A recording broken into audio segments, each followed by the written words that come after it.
Welcome to HyperCustom. We are ready for our third episode, and today we are again switching perspectives to one of the most relevant topics of today, sustainability. So a warm welcome to my guest Kai Landwehr, who is heading up marketing at myclimate, a Swiss-based company which is helping organizations around the world to calculate and offset their emissions, as you're saying. So Kai, tell us more about your unique approach at myclimate, and what are you doing to make the world a better place? Yeah, first, hello, Christian. Thanks for having me. Good to see you again after a couple of years. Yes, so on myclimate, so we are, as you've mentioned, we are a Swiss-based foundation, and we are partnering with private individuals as well as, and mostly with companies from each industry, companies of any sizes, and we offering them support to run a more sustainable, a more climate-friendly business. And we are focusing on the avoidance of CO2 emissions, of greenhouse gas emissions. And avoidance of greenhouse gas emissions has a lot to do with, let's say, sharing knowledge, build up capacity, talking about impact, talking about opportunities, all these things. Then secondly, we show direct paths for reducing CO2 emissions. So what is the situation right now? Where are the hotspots? Where are the quick wins for reducing the CO2 emissions to reach, in the midterm or in a long-term perspective, to reach net zero emissions? And last but not least, we offer the service of voluntary carbon offsetting. That means that you calculate the CO2 emissions caused by the production of your product, caused by your individual mobility, whatever. So we calculate these specific amount of CO2 emissions, and we offer you the opportunity to support projects worldwide which saves the same amount of CO2 emissions or which removes the same amount of carbon out of the atmosphere. So this is the way we approach climate protection, by avoiding CO2 emissions, by reducing CO2 emissions, and finally by offsetting CO2 emissions. Cool. It sounds very interesting. And of course, I had to prepare for our talk today, and I stumbled over the topic, or many times over the topic, sustainable fashion. What's your point of view on that? Because I found the combination not an easy one. You're totally right. So the fashion industry, as it is today, is by far not sustainable. So when we think about climate change and thinking about our personal contribution to climate change, so most people think, yeah, this is about flying. Yes, flying is, in terms of the CO2 emissions, especially for the individual CO2 footprint, it's a huge issue. But if you look on a broader scale, then the flying, I think it contributes, depending on the source, it contributes to 2 to 4% of global CO2 emissions. The global fashion industry, with all the supply chains, contributes to 10%, even more than 10% of global CO2 emissions. So it's a huge driver of climate change. And if you see all these crazy things happen within the fashion industry, this total dumb fast fashion concept, crazy, or the way how we use or how we consumers contribute to fashion. So this is an incredible number. So an average person here in Switzerland, so men, women, children, each average person buys 60 to 70 pieces of fashion per year. 60 to 70. That's amazing. This is crazy, and insane, absolutely. And the best thing about this, I think it's about 30 or 40% which were used for one time or even weren't used at all. So it's crazy. It's crazy, and it's a huge contributor and huge driver for climate change. But as well, we see a lot of sustainable innovation and kind of a mindset shift within the fashion industry, because the people in the big brands as well as in the smaller companies, they know very well what they do, and they know about their contribution, and they think about alternative concept. And so there's a lot of things happening right now. So hopefully in a couple of years, better sooner than later, we will see a sustainable fashion industry. Today on a global scale, it's not. Yeah, and talking about sustainable materials, so that the material used itself is sustainable, is that in combination with the way it's produced and making it not sustainable? Is that the true story behind it? It is. So you see, so it starts with the fashion industry. It starts with the raw materials. So if you think about cotton, so there's a lot of land use, there's a lot of water usage, then there are very, very complex supply chains.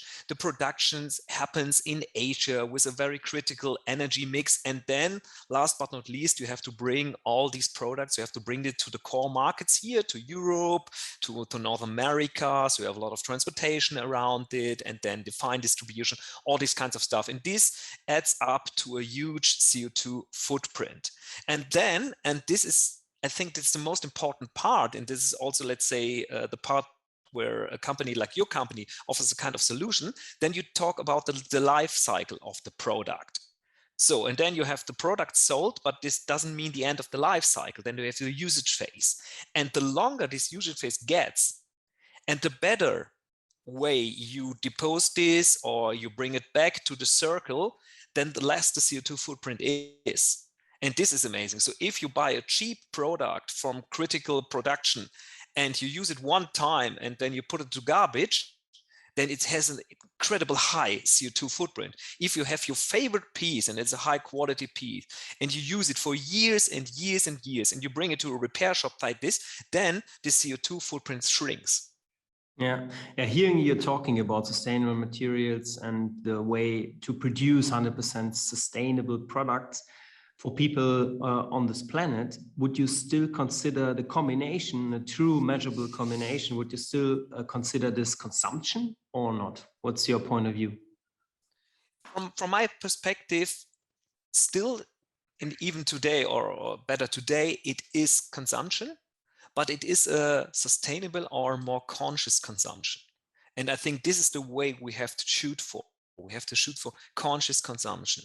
So think about the product, think about your personal needs, your demand, your passion, whatsoever, and then choose the product you buy, choose it wisely, think about it, and then use it, And if you think, I don't want to use it, bring it back to the circle, reuse it, upcycle it, repair it. And then we don't have still consumption, but we have a circular consumption, a conscious consumption. And this is one way to, let's say, to solve the big issue of unsustainable fashion industry or unsustainable consumption. Conscious consumption is an interesting thought on or topic to look into. So you can take it.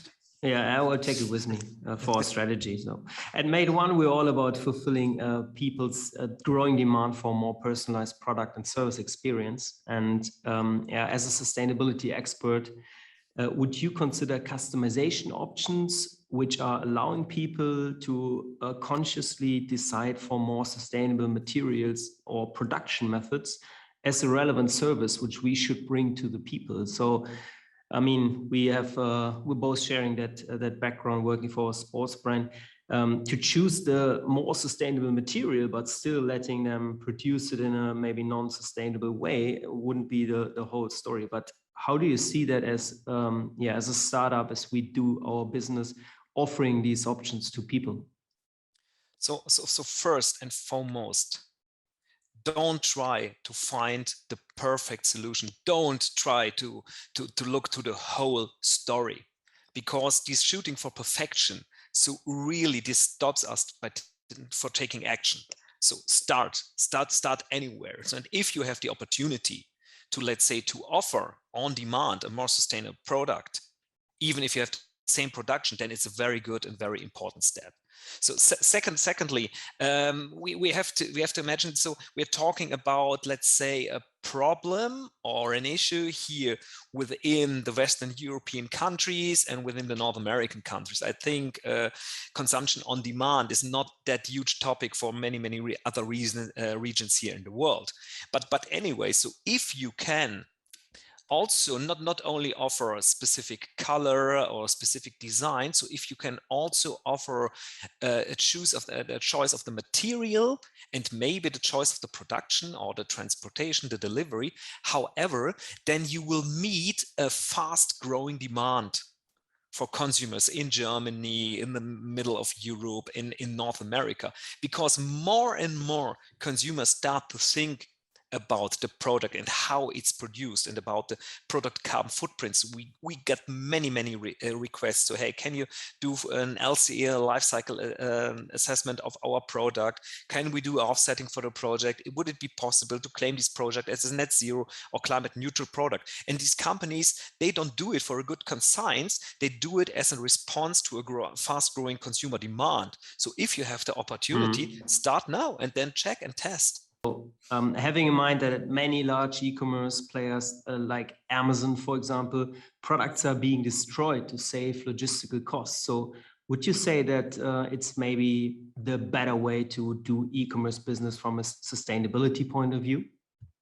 It's absolutely the better way of doing it compared to all these insane things happening with all these large distributors. So the way you do a sustainable and individualized online business, so this you cannot compare this, because if you buy an individualized product, so you play around with it, you start to think about it consciously. So what is my favorite color? What is my favorite material? So how can I use it? Because I have to pay some extra money for it. So you are emotionally attached to this to the product. So I cannot imagine that someone buys a helmet from your company and then use it for one time and then puts it away. I think this will not happen. So the people will love this product. They will use it for many years. So and this is way more sustainable than like these fast fashion concepts or like these one-time usage products.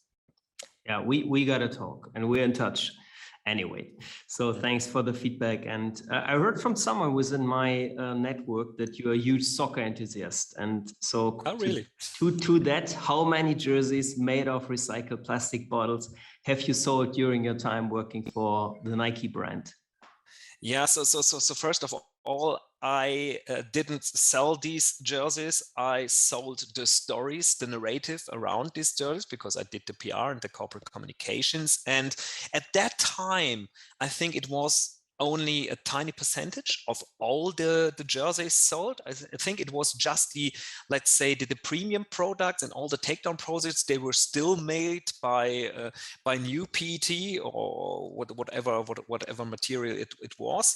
But it started there. So it was the time when they start to let's say, with this initiative called Nike Considered. I think it was a considered design, talking about supply chains, talking about circularity. And 10 years or even longer ago, it was a huge thing to think about circular design and to use recycled material. And I think today it makes, even from an economic perspective, much more sense to use recycled material than, let's say, to use new ones, because you have many recycled plastic on the market. It's way cheaper than, let's say, first use raw material. So today I think the percentage will be much higher, but I think it started there. Yeah, I mean, to that, you know, different companies or how large corporations versus small, medium enterprises tackling the topic of sustainability. How do you see the state? I mean, just to give us an idea of where we are and how maybe it differs between the large corporation and on the one hand, and on the other hand, the smaller, maybe with a little more flexible company. Yeah, this is a very difficult question to answer, because so what you can see today is a lot of things are happening now. And a lot of things are happening with the bigger companies, the internationals, but as well as with the smaller, with the SMEs. And maybe the bigger one, they have more resources. The smaller ones, as you say, they are more agile. But the thing is, or the real big problem is, when talking about climate change, the thing is we are facing 3 gaps today. So first, we have a time gap. We are too late. everything what is happening right now should have happened at least 5 years earlier. Secondly, is the emissions gap. We are still emitting too much. So our global carbon footprint, and you can break it down to specific industries, it's still too high. And last but not least, we're facing also a financial gap. So we still haven't all the financial resources directed to global climate action. We still need more. So, but anyway, so we could more about that and think, okay, we have no chance at all, and we are doomed, and so what? But this is not the solution. So it's really important right now that we really speed up, and that each and every individual player speeds up. And this means, of course, the economy, the smaller companies, and the larger companies. This means political action, very, very important. So we need to have strong laws for more climate protection, for a more sustainable economy and society. This means individual action, of course. So you and I, we could contribute to this. And with this mix, if we do it in a bold way and in the right way, we have still, I think, and all of the cards in our hands. So we can still win the game. I'm totally convinced that we will win the game. And the interesting thing is, many companies, no matter if they're small or if they're large, they are from their mindset, from their perspective, they are in front of the politics, and they're even in front of their consumers. So because they see the risk perspective, they see, hey, if the climate change continues, this will affect my company. This will affect the markets. I mean, this is a risk, and I don't want to contribute to this. I want to be part of the solution, not part of the problem. So many things are happening right now in smaller and in larger brands. Maybe they are late, but I don't think they are too late. Yeah.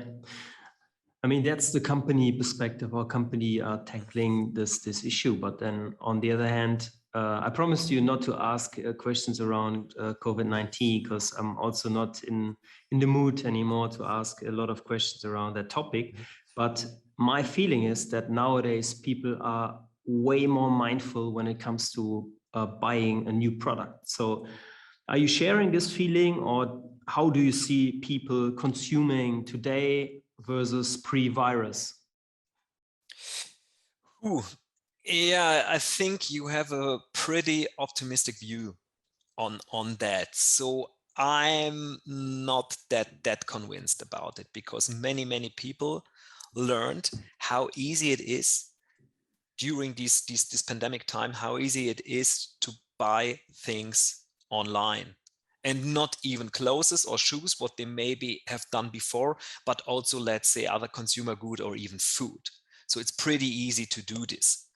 And so maybe one important notice. So e-commerce is not per se less environmental friendly than buying in brick and mortar shops. Yeah, doesn't need to be. If you organize this quite well, depending on the product, it could have a smaller CO2 footprint. But anyway, so I think many people have seen that there's plenty of opportunities to buy things online, and it's way easier to just do one click and give your credit card details, and then finally I bought this product, and fine. Then let's say to drive into a city, to walk through some shops, to buy things, to try it on. So I think we have positive sense. People are more mindful, but people take more advantage of new consumption opportunities. So I think it's somewhere in the middle. Yeah, I mean, mindful maybe also related to the fact that there were like financial issues appearing for them, which they maybe never thought about in the future. And that, of course, led to being a little bit more mindful how to invest your money. Yeah, this absolutely, this could be the case. But on the other side, there's always another side, always a downside. So some people maybe might have the feeling right now, so we are running out of this pandemic, running out this chaotic situation, and now we can, let's say, compensate all the things we haven't done for whatever reason in the past, so we can come up with this. We travel more, we take longer flights, we buy more product because now we feel more and more safe. So this is the other side which could happen. Yeah. So it's very interesting to see. So if you go to the consumer level, you always face the famous concept of, is it the same word in English? I don't know, cognitive dissonance. So you think you want to do something, you say and you think, I want to do this, but you act absolutely differently. So this is always a problem. Yeah. Yeah, it's super exciting to talk to you about these topics, and coming to something quite personal, because knowing you are an ambitious coach, soccer coach, of course, training kids soccer teams as, for example, the Sharks, the Lions, Dolphins, and Ducks. And what are you telling them, like kids? What are you telling them about sustainability? Or is that a job for the parents? Or how are you taking something from your professional side into that? Yeah, so yes, to give some background on this, so these groups, these 4 groups are very, very young kids born in 2014 or even younger. So the age range is between 4 years and 7 years. So you cannot start, let's say, an in-depth discussion about sustainability issues. Of course not. With some parents, this is happening, of course, because I use my business email for all the communications with them, so they know what I do. But I think talking to the kids, my biggest goal there is to, let's say, to seed the passion for sports, but also the passion to do something together. So football is a team sport. Hey, we do something together. We have fun together. We try to get some results together. We learn together. We laugh together. So this is a highly emotional thing. And for me, you're totally right. I'm passionate about football. And if I can seed and grow this passion within the kids, I think they take so many positive things out of it, which will automatically reflect to other parts of their life. And so they're saying, hey, we are here in a community and I love to be in a community. So maybe for me, it's not the best solution to become an egoistic asshole. So maybe I would also contribute to other communities there. So this is my deepest belief. Yeah, nice one. Keep it up. So as we know for a long time, know us for a long time, firstly, I want to really appreciate you took the time to be my guest at HyperCustom, and we'll stay in touch, of course. I mean, you had a couple of good inputs for how to move on with that part of our business, and I will take it serious, that for sure. So I would say let's stay in touch, and there's some help needed, Kai. Great. Always looking forward to help. So there's one legendary last question. People call it legendary last question at HyperCustom. And this is, what's your MPP? So of course I had a little introduction with you up front, and as we're speeding up with HyperCustom, I don't need to explain it to you anymore what it means, but what's your MPP? So yeah, unfortunately, it's not a Nike product, and I really had to think about what would be the perfect fitting answer for this famous question. And it is a painting. It is a painting we have in our living room, and I inherited this from my parents, and they bought this painting in Spain from a Spanish painter. And so you have a signature there to my special friends, Monica and Manfred Landwehr. And I grew up with this painting. It was in the dining room, oh, big word. So the place where we had we had our lunches when I was a kid. And so I took it in my first flat, and then it's also now part of my family home. And I really loved this product, because this is something special. This is unique, and there's also a nice story connected to it, and I'm emotionally connected to this project. So this is definitely my MPP. And it will last forever, I guess. So that's also a good way to think about products. I mean, if you can use them on, as you said, there's always a second life to most of the products, could be.